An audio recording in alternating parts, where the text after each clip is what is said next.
it is not this where the concern is, but rather what's on the inside. Look at Revelation chapter 20, verses 12, and I'm just about through for the day, but I'm going to pick this message up.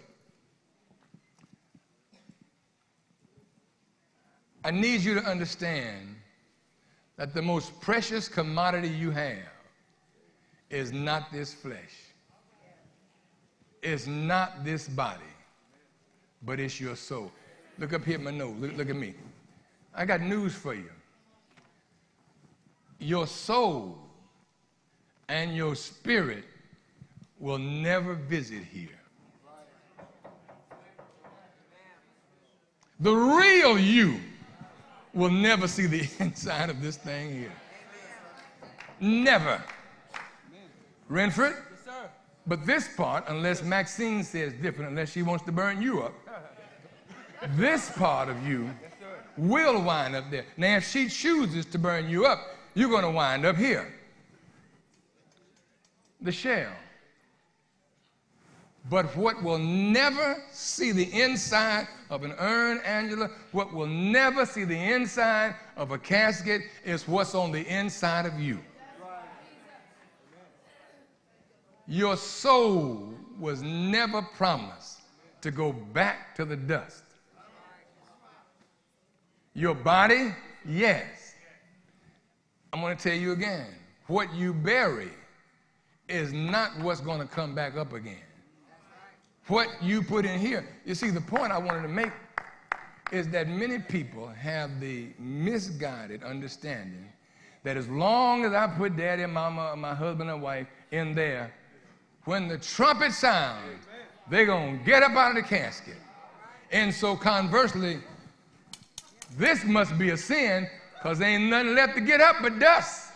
And heaven help you if it ever falls over and somebody's in there and it winds up falling out, and you wind up sweeping the dust up in the dustpan, what are you going to do?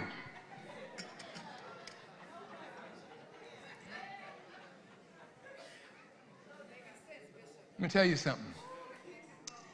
If you're putting all of your hopes and your aspirations, and this is why I'm cautious about people always wanting to get healed. And, you know, if you want to pack this church out, say we're going to have a healing service. We're going to have a healing service.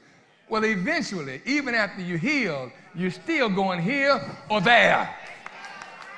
So my concern is not so much your physical healing as I am your spiritual healing. I want you to be healed on the inside because you, listen, if you're healed on the inside, if you've got God on the inside, if you have the Holy Ghost on the inside, you ain't never got to worry about your spirit or soul going here. If you've got God on the inside, if you're saved, filled with the Spirit, when death grabs your body, they can burn it 100 times over and put it in this thing right here. But when the great trumpet is sounding, some way, somehow, God's going to amalgamate all of this dust. Man, Mother Brown, they ain't with this kind of preaching here. This is what you got to see. Even if they burn your body to dust and ashes, when God summons the soul, when God summons the soul, they can take your ashes and scatter them to the four corners of the world. But when Gabriel blows his horn and God summons the soul, all of those ashes are going to somehow come back together and they will have to stand before God.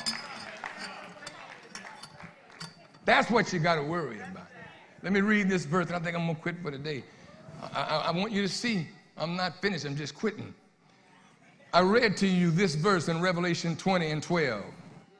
Now, you figure this one out. And this is why I'm saying I have not even begun to explore with you the location of hell. I just wanted you to graphically see. Last week, how many of y'all were here and saw my little balloon thing? Man, that was powerful. That's the same thing, Mo.